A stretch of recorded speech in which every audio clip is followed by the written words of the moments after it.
पिछले साल मई में पूर्वी लद्दाख में भारत और चीन के बीच सैन्य गतिरोध शुरू हुआ था। इस गतिरोध को सुलझाने के लिए अब दोनों देश कई दौर की वार्ताएं कर चुके हैं, लेकिन भारत और चीन के बीच अब तक विश्वास बहाली नहीं हो सकी है।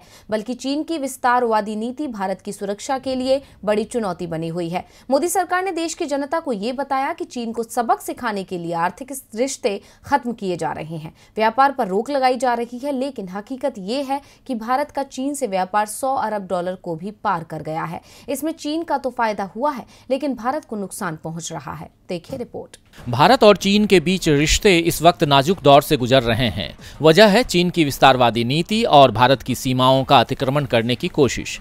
मोदी सरकार ने चीन को रोकने के लिए आर्थिक प्रतिबंध लगाने की बात कही। चीन में बने सामान का बहिष्कार करने के साथ कई ऐप्स पर प्रतिबंध लगा दिया, लेकिन यह सब जनता को बहलाने के लिए था। हकीकत यह है कि इस साल भारत और चीन के बीच द्विपक्षीय व्यापार $100 अरब के विशाल आंकड़े को पार कर गया है, जबकि साल 2001 में दोनों देशों के बीच व्यापार का आंकड़ा $1 अरब 83 करोड़ अमेरिकी डॉलर का था।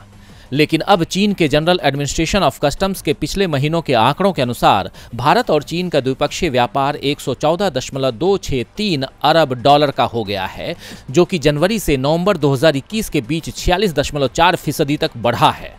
भारत का चीन को निर्यात 26 अरब 358 करोड़ डॉलर का हो गया है, जो हर साल 38.5% बढ़ा है, जबकि भारत का चीन से आयात 87 अरब 905 करोड़ डॉलर का हो गया है, जो 49% तक बढ़ा है। तो एक तरफ द्विपक्षीय व्यापार $100 अरब के आंकड़े को पार कर गया है, तो वहीं दूसरी तरफ इन्हीं 11 महीनों के दौरान भारत का व्यापार घाटा बढ़कर 61 अरब 547 करोड़ डॉलर का हो गया है। ये इस साल 53.49% बढ़ा है।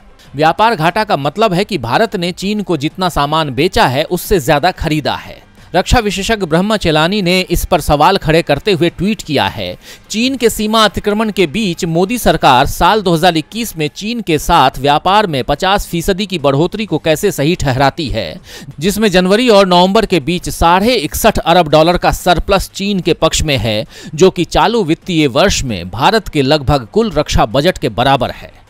मतलब साफ है कि मोदी सरकार चीन को सबक सिखाने वाली जो बात कहती है उसमें कोई दम नहीं है, क्योंकि एक तरफ सीमा पर जवान दिन रात चौकसी में लगे हैं, तो दूसरी तरफ मोदी सरकार भारत को घाटे में डालकर चीन को फायदा पहुंचाने वाला व्यापार कर रही है।